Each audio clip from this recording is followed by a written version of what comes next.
2023, year of hardship, killings, political intrigues, and toughest presidential poll. The story says, although eventful politically on account of the high-wire intrigues that characterized the 2023 general elections, especially the presidential poll, 2023 left a sour taste in the mouths of many. Practically, the country remained a killing field, as had been witnessed since 2015 and amplified by the Christmas Eve attack in 25 communities across the 3 local government areas in Plateau State by gunmen that left 195 persons dead. So that's the account of the Vanguard newspaper. Before I proceed further, Sumbo, do you agree that year 2023, the outgoing year, is a year of hardship, killings, and that of political intrigues, a year full of political intrigues and the toughest presidential poll? Absolutely. You agree? Absolutely. We started the year with this cashless wahala. People had money in the bank. They could not withdraw it. You want to take your money. And you remember all manner of scenario that played out. People stripping themselves naked in the banking hall just to, get money. People jumping into the lagoon and the rest of them. People who died on the spot because their health deteriorated and, of course, they couldn't afford to get money to buy drugs. That was how we started 2023. And, of course, the toughest presidential election ever. That you have a winner emerging with just a fraction of the total vote cast, which is, I told you, this is the first president that did not secure 20 states in the history of our election. As in, didn't win 20 states. Not that 25%, but outright winning. None of all the presidents we've been having since 1919 have won at least 21 states. But this one did not win 20 states. He won 12 or thereabouts. So that makes it tough. And look at the contest even of the electoral process at the level of the Supreme Tribunal and the Supreme Court. It was as if heaven is going to fall. See all manner of saga that also, erupted from the process. And then we had to deal with subsidy removal. Okay, we had to deal with unification of the forex, which now pushed the naira to the amount it is right now. You just reminded us of how we started year 2023. Are we not ending on the same note? We're ending even worse. Because though we still have money to withdraw, not like the way we started, but the thing is, the money has lost its value. You understand? That's at the start of this year, a bag of rice is still around 35-40. Well, it's 60,000 naira now. And that 60,000 self is, there are places where you will get it for that amount. You see, and when you look at that, how much have the people made? How much extra money have they made to be able to afford to buy such items? We keep talking about rice because some people will be saying, why do you keep talking about rice? That is the staple food, the common one that we have resulted to consuming. When we were growing up, we only eat rice maybe once in every 3 months or just during festive.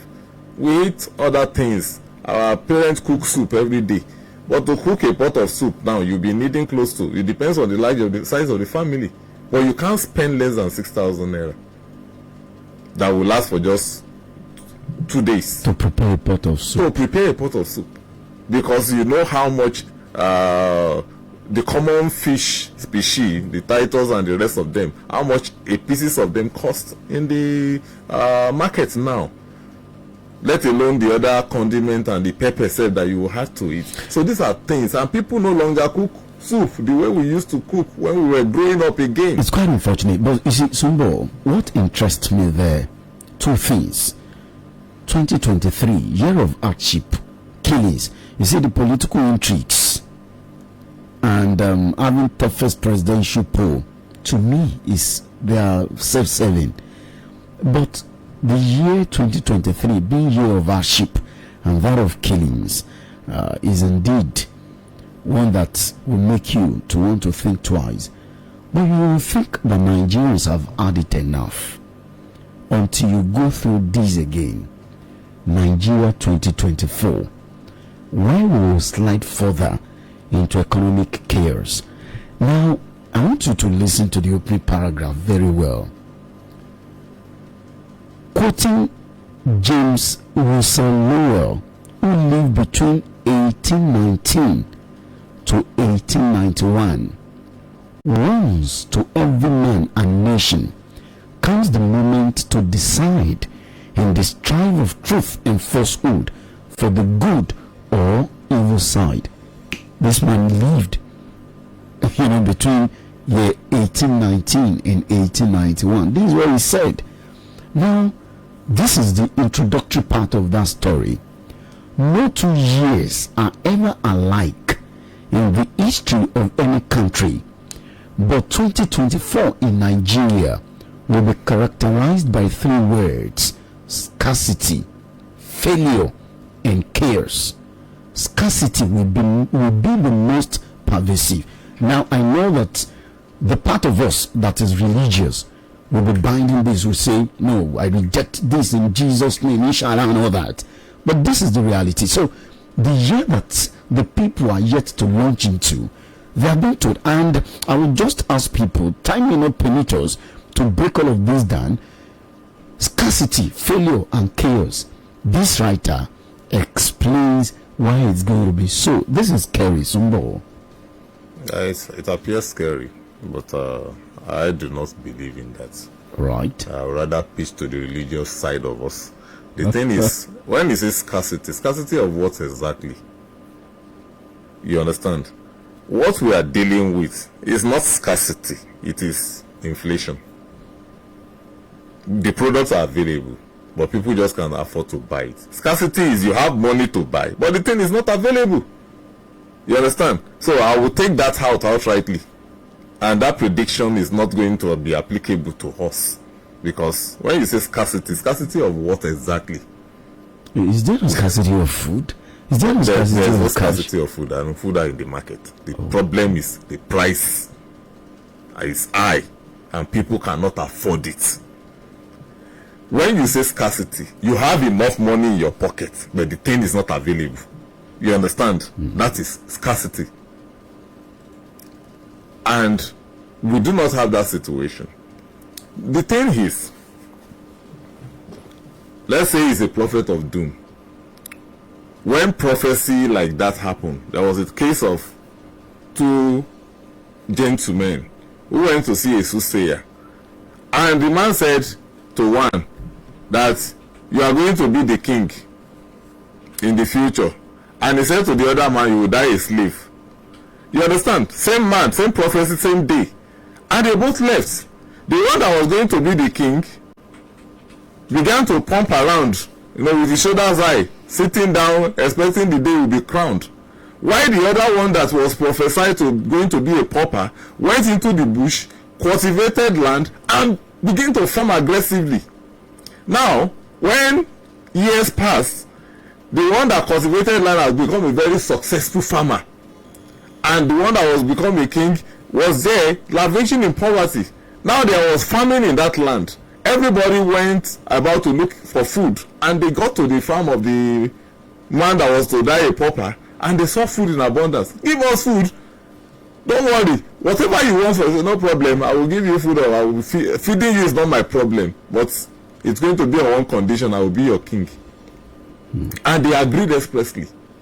And the man became the king, while the other one that was prophesied to be the king ended up being a servant to the king. So that is one thing about prophecy. If it comes like that, it depends on how you want to deal with it. You understand? So we don't have to go too religious about it. It's just simple logic. You decide to believe what you want to believe, and everyone is the architect of his or her own destiny. Now, as a country, the main problem we've been plagued with is bad leadership. Bad leadership will give you bad government, and bad government will not be sensitive to the plight of the people. Okay, so and that is why you have these senseless killings going about. But the issue is this: you see, you can only solve a problem that you have an understanding of. The government keeps talking about the fact that it's working for the people. It's on top of the game. No, in coming months, things will be better.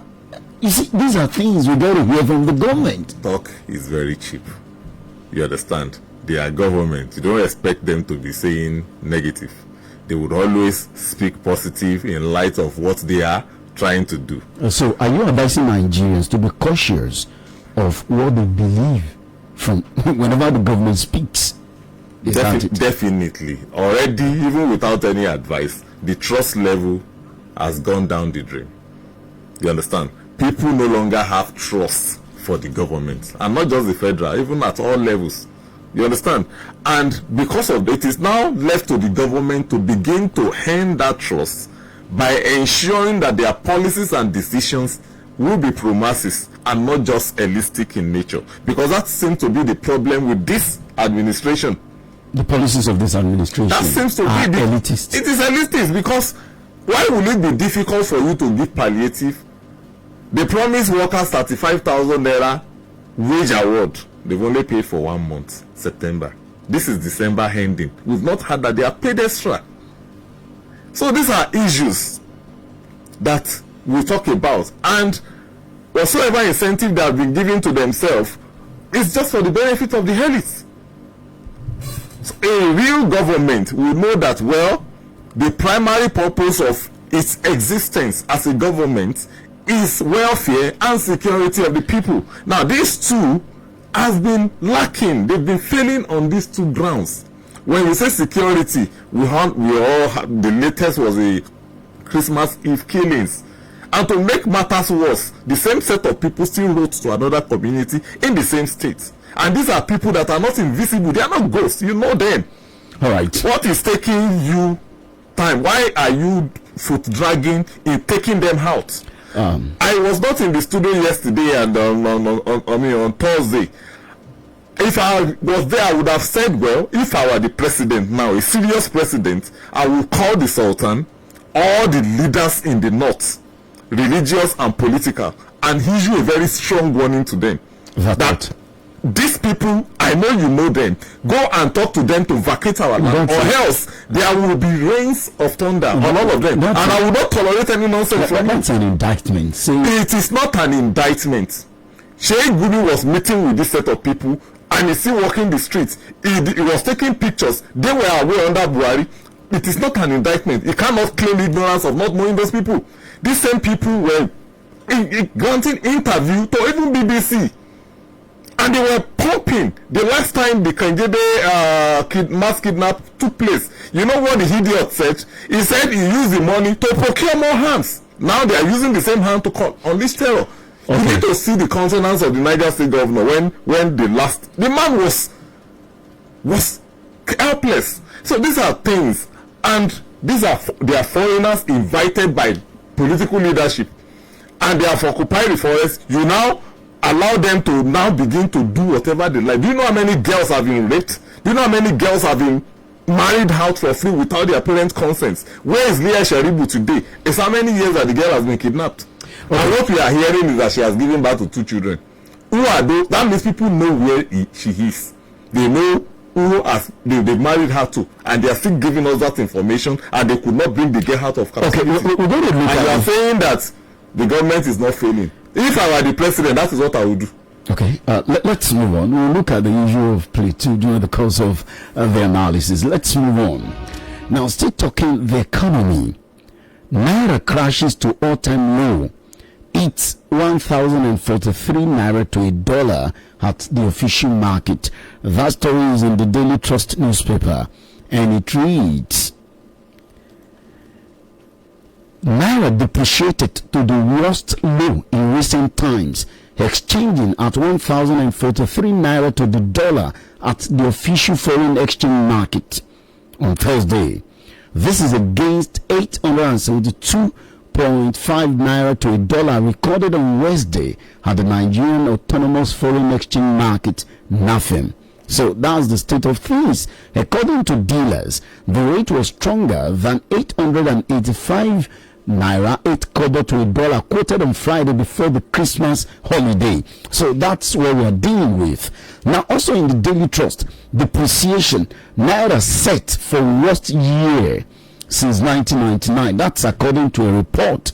Okay, so Sumbo, you said you want to stick to, that religious side of your gods, right?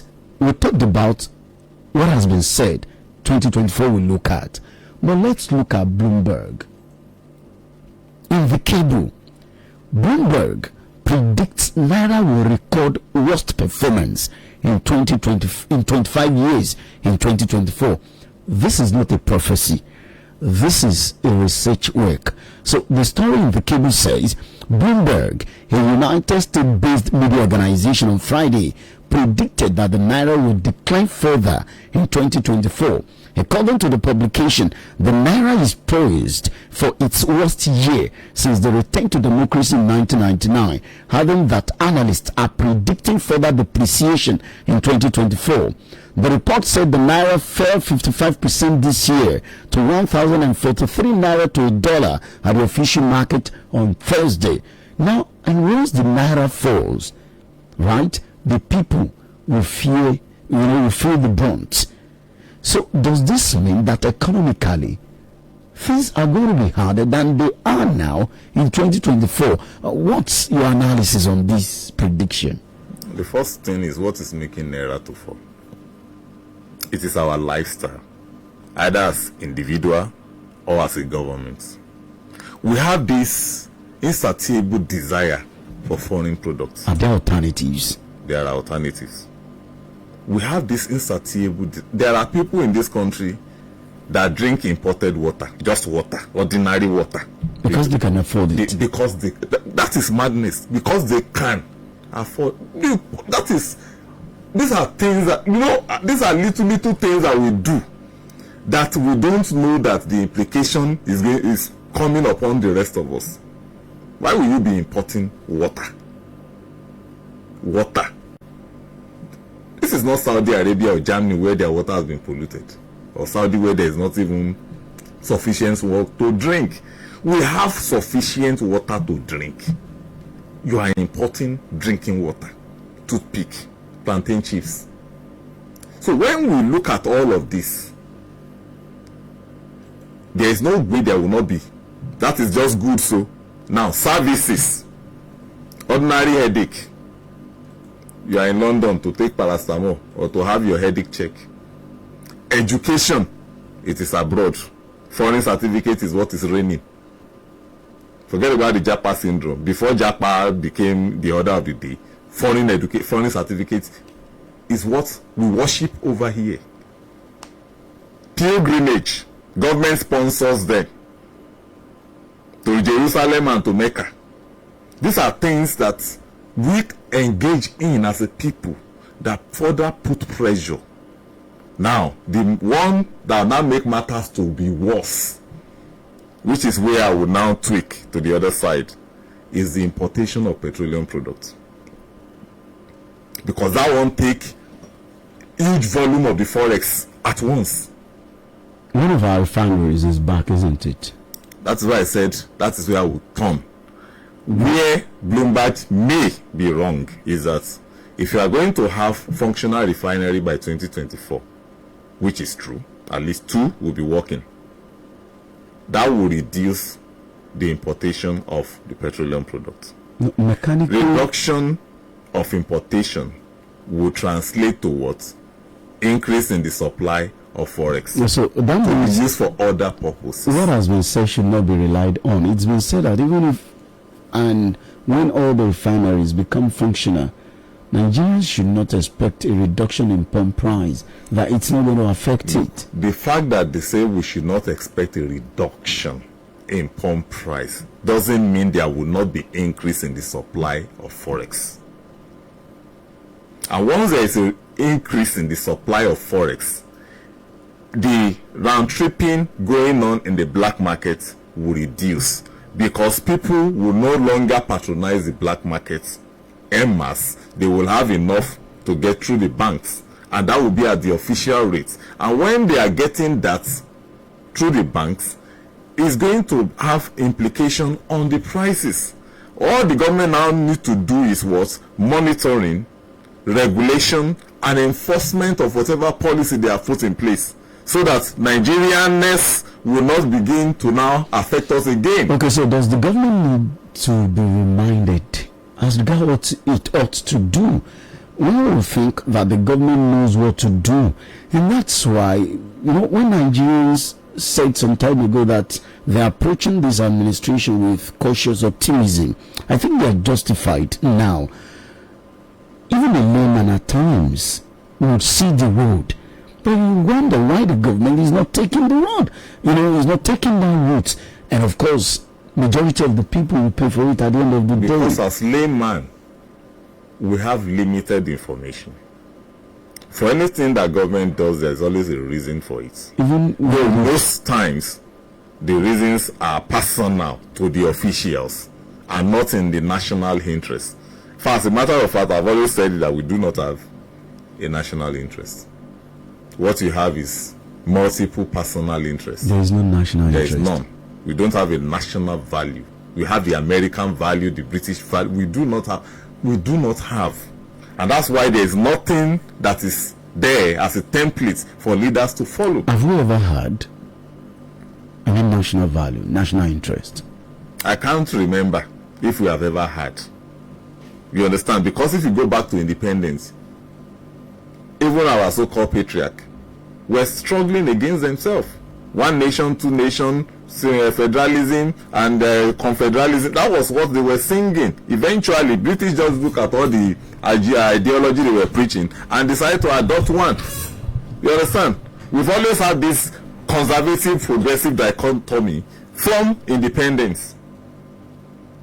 And eventually, being a conservative nation itself, the British seems to align with the conservative posture of the MPC, and they give them support. Okay, so and that was how we started our independence on a conservative note. With the template the government has laid, with what is on ground now, what should Nigerians look at for in 2024? What should they expect? My advice to Nigerians is, forget about the government. Think of what you can do to help yourself, so that you can survive within the system. Because the more the more reliance we have on the government, the more disappointments we will get. Okay. Because they will tell you, the Yorubas will say, that if your eyesight will last you till old age, it will begin to bring out mucus right from the early stage. Is this the same thing like a good Sunday is usually preceded by the Saturday? Okay, so let's move on. Rivers, Imo, 27 states attracted zero foreign investment in 9 months. 6 states 2 days ago signed budget worth 2.2 trillion naira. I'm just bringing this up so that you know how much we plan and what we expend money on. Rivers State, Imo State, 27 other states attracted zero foreign investment in 9 months. Now, the story says in the cable, let me quickly go through some of the paragraphs. Foreign investors snubbed 27 states as the value of capital importation into Nigeria fell by 34% to $2.8 billion in the first 9 months of 2023 from $4.2 billion in the same period last year. The National Bureau of Statistics disclosed this in its latest capital importation report for the third quarter of 2023 released on Friday. Capital importation can be explained as bringing in capital from abroad to fuel investment, trade, and manufacturing within the country. Let me quickly go through the list of these 27 states. Bauchi didn't attract any foreign investment. Bayelsa, Benue, Borno, Cross River, Delta, Ebonyi, Edo, Enugu, Gombe, Imo, Jigawa, Kaduna, Kano, Katsina, Kebbi, Kogi, Kwara, Nasarawa, Osun, Oyo, Plateau, Rivers, Sokoto, Taraba, Yobe, and Zamfara. All of these states within 9 months didn't attract any, foreign investment. But guess what? Lagos has continued to draw capital even as others falter. So Lagos is doing well. In the review period, Lagos took the lead, outshining others, including the Federal Capital Territory, to top the list of states that attracted more investments. What is it that Lagos is doing that other states are not doing? Many of these states, you have their, executive going abroad in shop of foreign investors and all that. But these states didn't attract, and yet Lagos is doing well. There are other states that are also doing well too. I want to quickly see if I can. Okay, so Ekiti attracted, Anambra attracted, Akwa Ibom attracted $39.1 million, Ogun $27.09, Adamawa $4.5 million, Ekiti $38,000, 250, and you have all that. But Lagos is doing fantastically well. Lagos will always do fantastically well because Lagos was fortunate to have been the former Federal Capital Territory. That is it.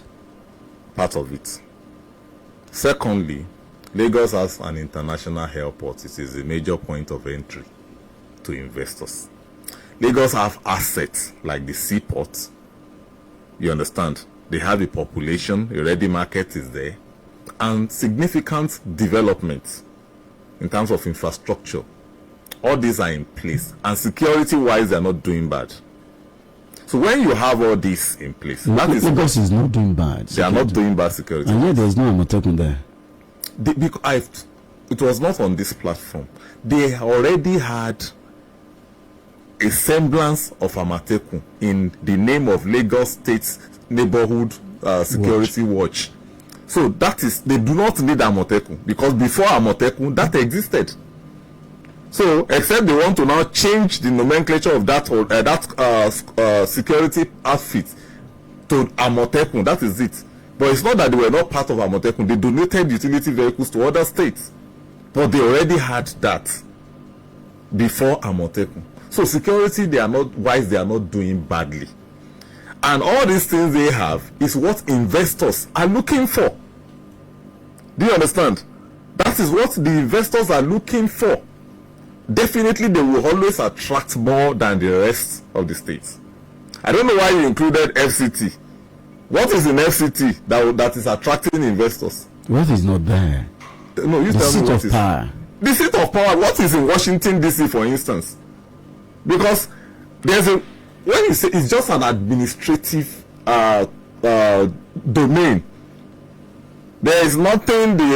One is centrally located. It's not close to source of raw materials. Neither is it close to the ready market. And even the FCT administration will not want too much factories to be set up in that environment because of pollution. You understand? So, but a place like Lagos, a place like Akwa Ibom, because infrastructural wise, Akwa Ibom too has done very well for itself. And that is what of the and they also have a standard airport. You understand? That they have hotels that are very good, 5-star hotels. They have that in place. Ogun, proximity to Lagos is an added advantage to Ogun. So these are things that is making these states. Osun, when you look at the civil service in Osun, the next thing you look at is agriculture. Tell me which industry exists in Osun. I don't know of any. I'm from Osun State. So that our listeners will know that I'm not just saying what I don't know. Osun will attract. Osun will not attract because these things that we are saying, they do not exist. So what did Ekiti do differently that made it attract the lowest, but at least Ekiti too, in terms of what do we call now, transparency in government management of its resources, that is one thing that would woo. And when they say attract, it's not that investors are coming in there to come and set up factory. But if you look at the details, it's most probably going to be agro-highlight. And I am only surprised with that of Oyo. because Oyo have enormous potential as well. Probably because of the airport, which I said politics is the reason why it is at the state it is. You understand? But I'm surprised that Oyo did not attract. Which state are you talking about? The Ibadan airport? Yes. You are surprised that the state at which is the it ought to have been upgraded. No, the state government has tried its best, at least to. The state government cannot do it alone. You understand? Airport is still exclusive. It's not in concurrent. The state government is doing what it ought to do by creating a road network around it, but they can't construct the roadway. The wrong way. We need a runway that can land a Boeing aircraft. Here in Ibadan. Yes, right. We need a terminal that can accommodate multitudes. So these are two things that is missing in that airport, and until they are put in place, forget about the upgrade. The upgrade will be a matter of, that's why I would not always appreciate Obasanjo. For those who are liking me, I don't like him, because these are things he ought to have put in place. I haven't been from this region, but he decided to be doing other things. Our Lagos Ibadan, the busiest road in West Africa, is still uncompleted, and yet he was there for 8 years. So these are things that we would look at, and it's what part of what is affecting Oyo. Oyo has enormous potential. We have the land, we have tourist attraction, but we're getting 0 naira from tourism. I was in a meeting the other day. Somebody was. I feel the state government is looking into that now.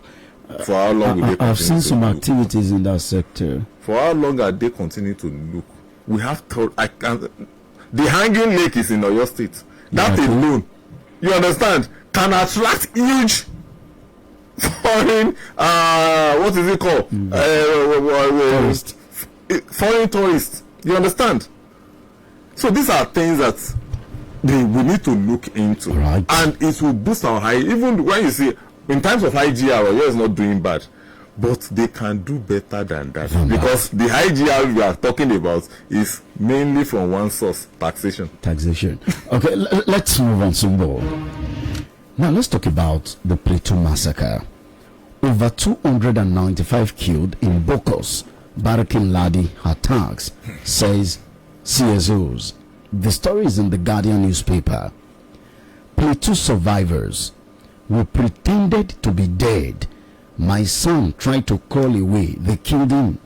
That's in the Vanguard. You can only imagine the gory side. Plateau genocide. PDP queries Tinubu's refusal to visit communities. That's in the Vanguard. Visit Plateau attacks victims. PDP tells Tinubu. That's in the Punch. The PDP is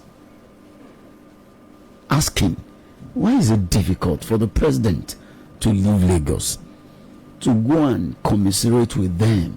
You see, we've been seeing Vice President Shettima, and he didn't start with President Bola Tinubu. Nigerian presidents, you see them, you see Osinbajo those days, right? Maybe there was a difference in Obasanjo, right? Jonathan also took that path. Namadi Sambo would. What stops Nigerian president? So the PDP is calling out the president. Waste their money in Plateau. Guess what? You have the president, the vice president, and the senate president being conferred with chieftaincy title in the southeast region. They were given different, titles. I will try as much as possible to come up with those titles. Some persons described us as insensitive, though they were not there in person. But of course, I asked, shouldn't the organizers be blamed rather than blaming the government? But of course, we reviewed one of the things. Now, Oshun-Tokun is saying focus on corrupt politicians, not APC tribal dispute.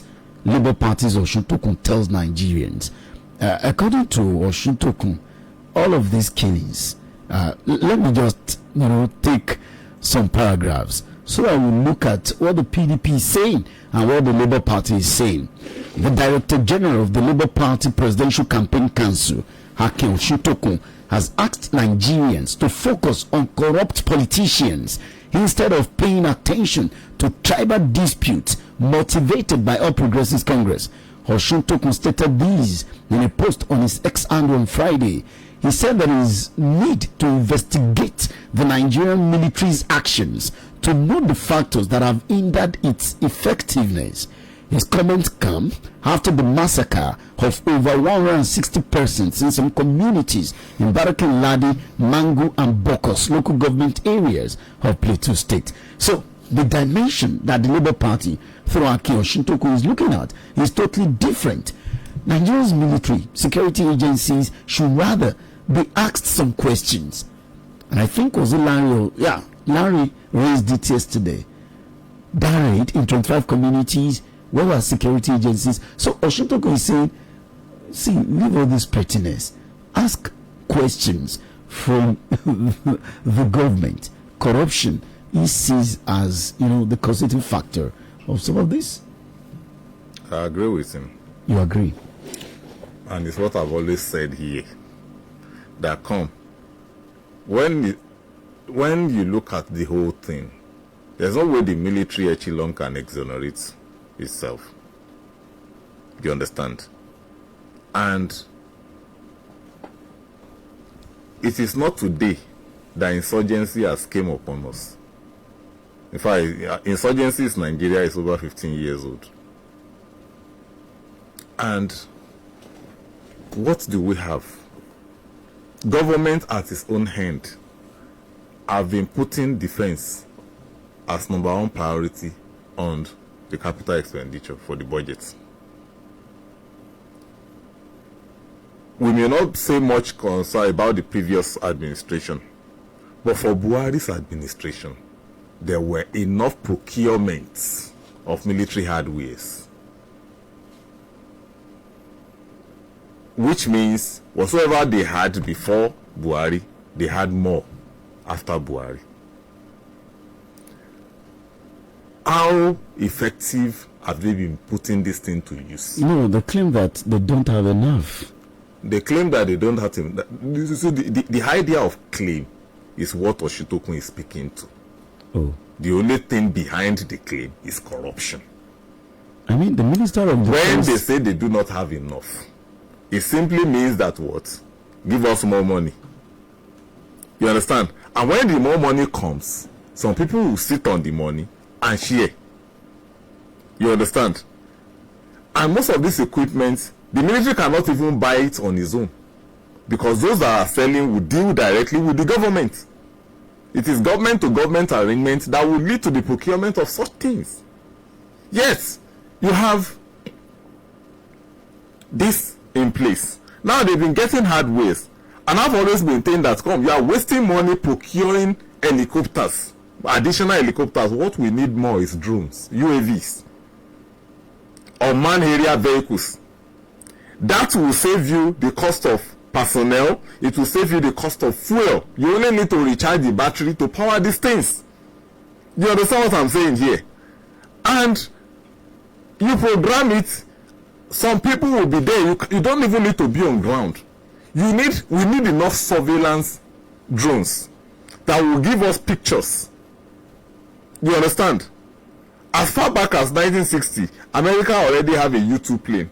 It is that U-2 plane that is now modernized to form the UAV, because that one is still big and can be easily detected. But the UAV will fly at a altitude that even the radar system will not see it. They won't detect it. These things are readily available. And funny enough, we have people who are even making it locally. But government will not employ them, incorporate them into a service and finance the mass production of such. They would rather go and import foreign technology, which are part of what I talk about. You understand? So these are things that we need to do more. Because when you have area surveillance, such an attack cannot take place. Even by the time those who are carrying out this attack know that we have this equipment in place, they would adjust. But it's a different thing to have it. It's another thing to deploy it. Yes. That's why I'm saying that the military echelon is culpable here. They are listening. You are culpable. that you cannot defend yourself. That is the truth, because we know you are well trained, well mobilized. Do the right thing and stop embarrassing the institution. Because it's a shame on the army and the Air Force that such an attack are taking place. But yesterday they were able to repel another one. It's a matter of some people dictating to them that are not in government. Yes, they call it allegation, it is weighty, but the truth is it not justifiable? Can we not assert that with what has happened? 48 hours continuous attack, and yet no SOS call was received by anybody. You understand? It's not going to take. That place is not too far from Abuja. We have about 4 or 5 barracks around that environment. It's not too far from Benue. Benue has the Air Force base, about the largest in the country. You understand? How long will it take to fly reinforcement from that environment? Which means it's a failure of intelligence.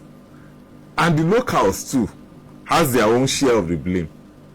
You are the ones being killed, yet you will see stranger among you. You will not raise alarm. They will say you are afraid of being killed. Now you are being killed. So what is now the difference? What is the essence? The PDP wants President Tinubu to put up an appearance in Plateau. He will not go to Plateau because he did not go to Kaduna. That is just the truth. That's politics speaking. He won't go to Plateau because he didn't go to Kaduna. But why? That is the way we behave. The president is not by. It's so annoying. It's not by. He goes to other places. You understand? It's really annoying. I was disappointed that he didn't visit Kaduna, but I'm sure it is the security details around him that will advise him otherwise. Sir, Your Excellency, you can't go there now. It's not safe. And the moment the president hear that it's not safe, the chief of staff will take no. You can't go. I saw the picture of the president at Lagos Central Mosque yesterday. Nuhu Ribadu, the National Security Advisor. Why is he usually with the president in Lagos State? As a National Security Advisor, is it to protect the president or to protect? I'm just asking this. I'm just raising this. You want me to talk on it? Nuhu Ribadu is yet to understand the details of the office he's holding. Before he was appointed, that's how he follows him about. Now he is appointed. You know, in a sane society, with the back-to-back Kaduna Plateau, the NSA ought to have resigned.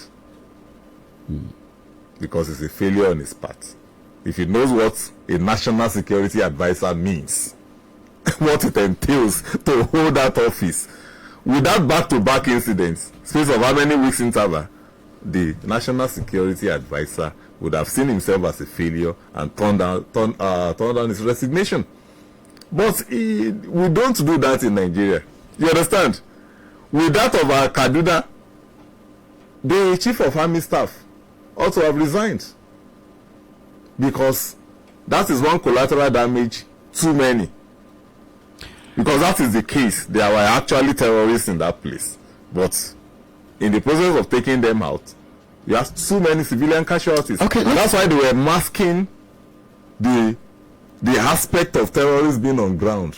You understand? But they know the truth. They will not say it. All right. And that is why even those of us here, we only mention it. We can't go into details. Okay, so let's look at Ondo State. But before we talk about that, gunmen in military uniform, key 2 policemen in Anambra, that's in the Daily Trust.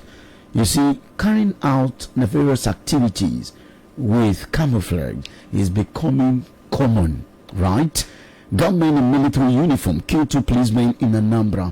Even if you do not want to wait, if you do not want to stop, once you see people in camouflage, you want to respect them, right? At the end of the day, they turn out to become non-state actors. Bandits give 7-day ultimatum on abducted Zamfara Varsity students. These ones have been there. I doubt if all the core members have been released. I've not got any information, but I know that a good number of them have been released, and they were kidnapped almost at the same time with these Zamfara Varsity students. So the abductors are saying, we are losing our patients. Come on, bring this thing and let's, if not, such a threat. It's one that no one prays to have. You have the defense minister in the Punch newspaper. Military must review tactics to protect citizens. You see, when you hear Nigerian leaders speak amidst crisis, you begin to ask yourself, people who ought to, help the situation, they sound as if they are so helpless. So you have the defense minister amidst the security challenges. Military must review tactics to protect citizens. The story is in the Punch.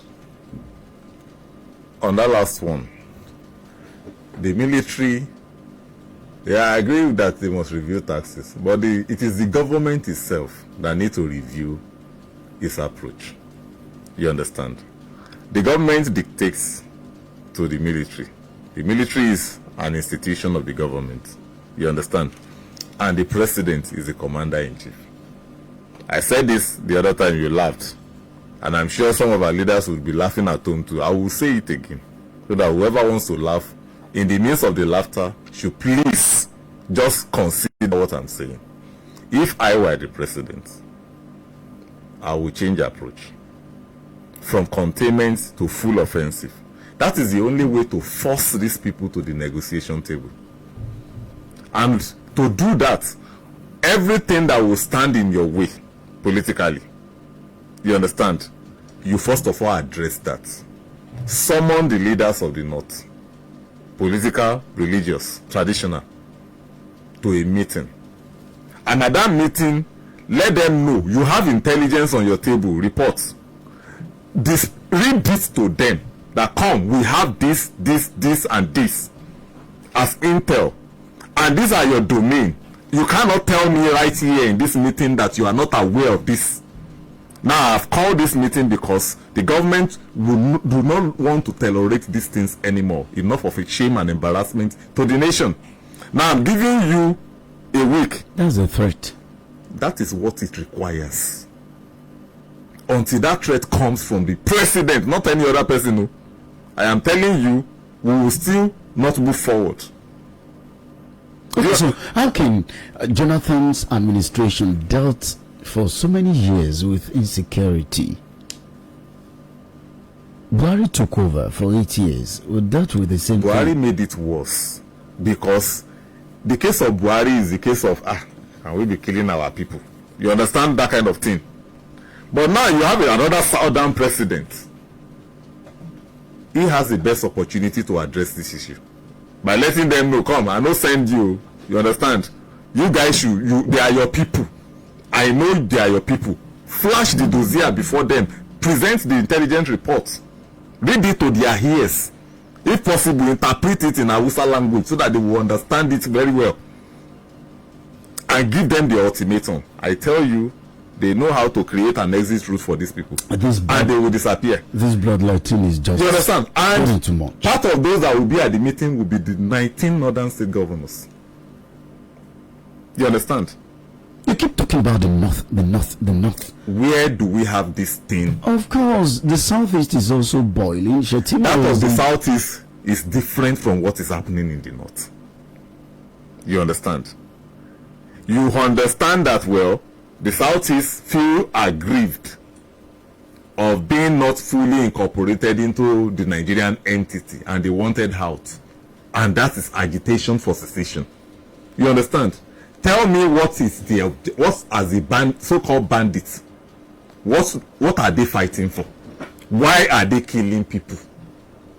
No, you tell me, because you say I'm particular about the north.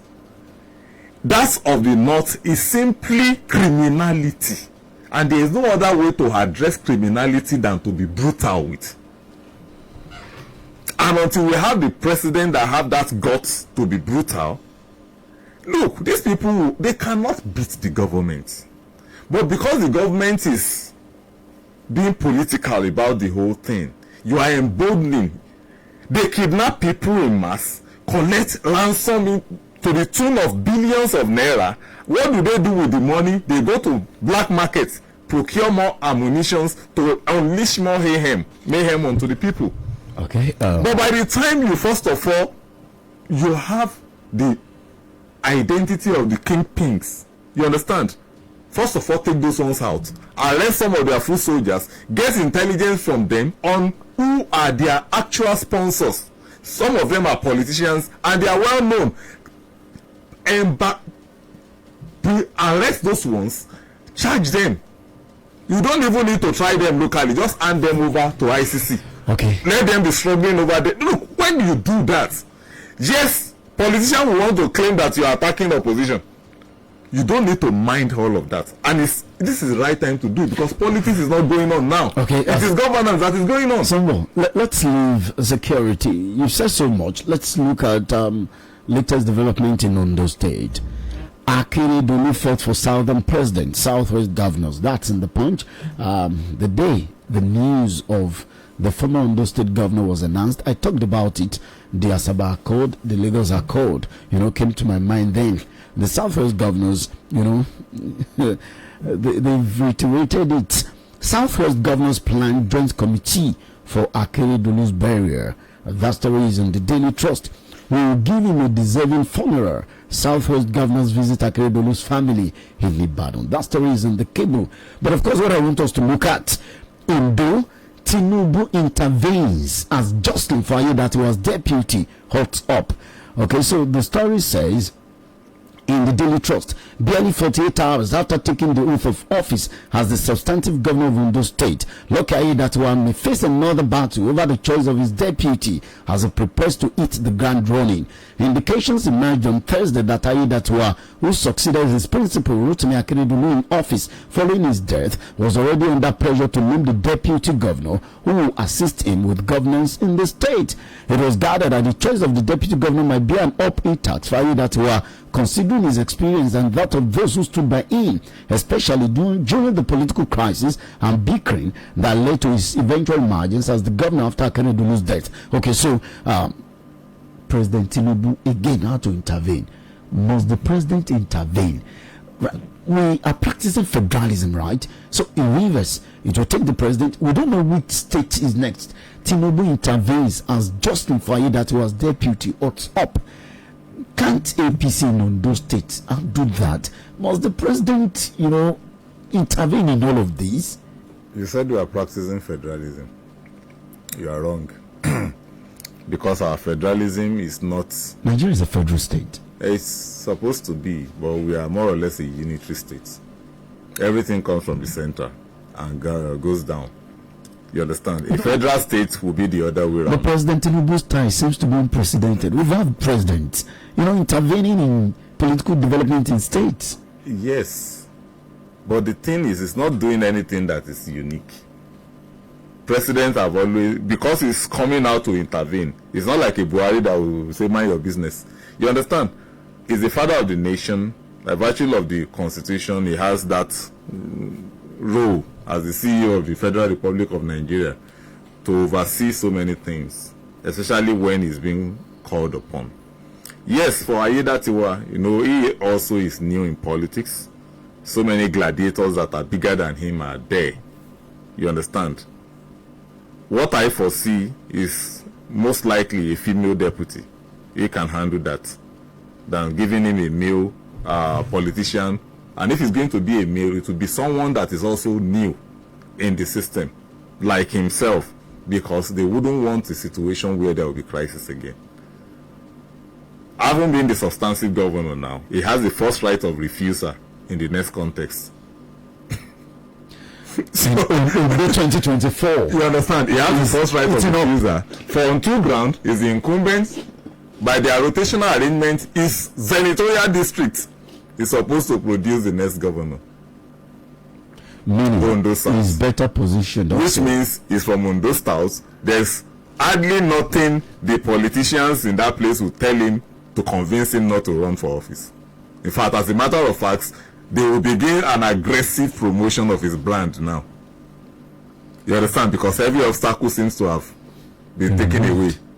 You understand? The likes of Olushola Okeke and the rest of them will now be taking dressing. Well, it's like this guy has beaten us to it. His name is really justified. He's lucky, and he's very lucky. You understand? So that is what I foresee with Ondo. So the president may look at the whole situation. He may not have allies, they can shop for allies for him or invite him to a meeting. Okay, who do you have in mind to appoint? At least you've been deputy governor for 2 years plus. You would have some people that you feel you can work with. Who do you have in mind?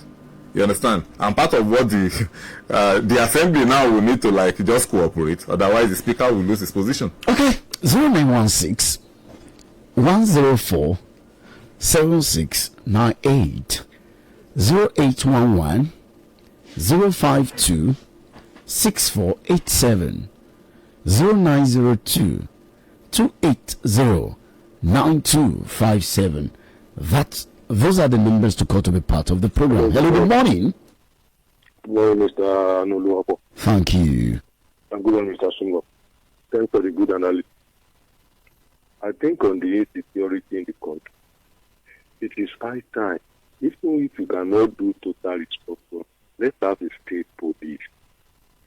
Internally, if state can take care of the security without meddling with federal police, I think this will help a lot, especially Plateau, Taraba.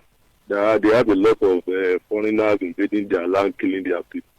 The governor will know how to handle his security. Good morning. Thank you so much. Hello, good morning. Hello, good morning. Thank you. Thank you. It's Mr. Bolaji from Akobo. Mr. Bolaji, welcome. I quite agree with Sungo